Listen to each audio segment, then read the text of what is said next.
It's funny. I sound like a fucking old ass man back in my day, but no, I didn't like hear the bins, or I wasn't too big in the yard sales. Even though I hear that's really where you find That's the best, like yeah, yard sales, for estate sure. sales is really where you find like the good quality shit. What is it like going through the bins and yard sales and stuff like that?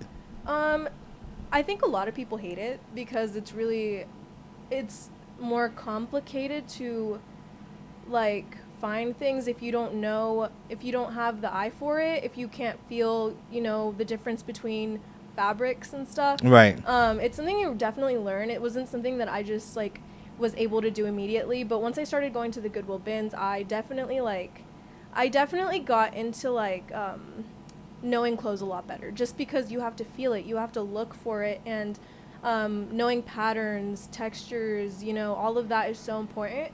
And it's something that plays into curation a lot. I think that what I do is it's kind of looked down on, but it's actually not, like, it's an art form, in my opinion. And it's something that I feel like should be talked about more, because everybody who I work around at these flea markets and stuff, yeah, we're just selling clothes on the street, but at the end of the day, it's curation. And Right. that takes a lot of work, a lot of effort, a lot of knowledge. And I have fallen in love with it. It's like a passion to me now. But digging is definitely where I learned all of these things from, for Yeah, sure. I want to get into what the eye is, because that's something I feel like we'll talk more about that. But it's something that you kind of, I mean, some people just, they have it. You know what I mean? Especially if you're very fashion forward. But it is something that can be learned. I think so. Just in my case, because when I was young, I wasn't a fashionable guy at all. But I grew into somewhat of a fashionable guy. But you said it's looked down on as far as what you do. What do you mean it's looked down on? There's a lot of different, like, there's a lot of different aspects of my job that can be looked down on. Like you said, like, people, not to like come for you or anything, because I'm totally not, but a lot of people think that reselling, or people that resell it, are the reason that thrift store prices are going up, which is 100% not true. It's because places like Goodwill are greedy corporations who don't really care about helping the community like they say they do. Right.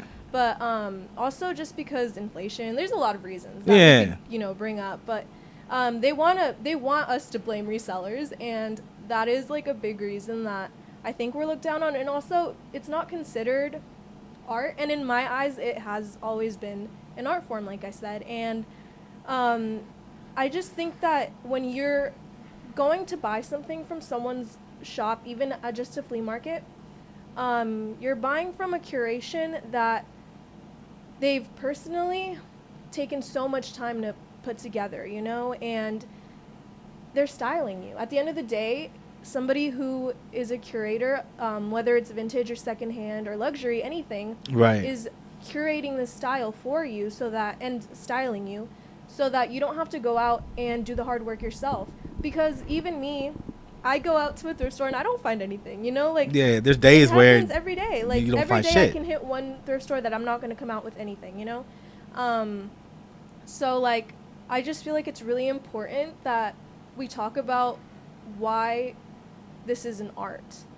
Because I get a lot of comments on my Instagram, on my TikToks, that are like hate comments, Yeah. And it's really like annoying, because they're mad that they're not finding anything at thrift stores, when I have those days too. It's not anybody's fault. And at the end of the day, resale is just a part of our economy. Like, Yeah, it's that's become just a part now. Yes. And so, in anything, I mean, if you go anywhere, there's people who resell even things from like Amazon. Like, you could buy those big pallets of like Amazon stuff, or Right. like, new stuff too, and they're gonna go and resell that as well. And there's nothing wrong with that, because it's still cheaper than if you go buy it at a regular store. And the thing with vintage sometimes is people don't understand the rarity of it and just how much it's worth. And that's why we try to weed those people out, because if you don't understand it, then you don't need to be shopping from us if you're going to be complaining about prices or Exactly. any of that. It's really something that you have to have knowledge on to understand and to want to be a part of, whether it's being a seller or a buyer, And yeah, that's just kind of like the misunderstanding behind Yeah, it. I would agree because I would be a liar if I say that there's been times where I blame like resellers for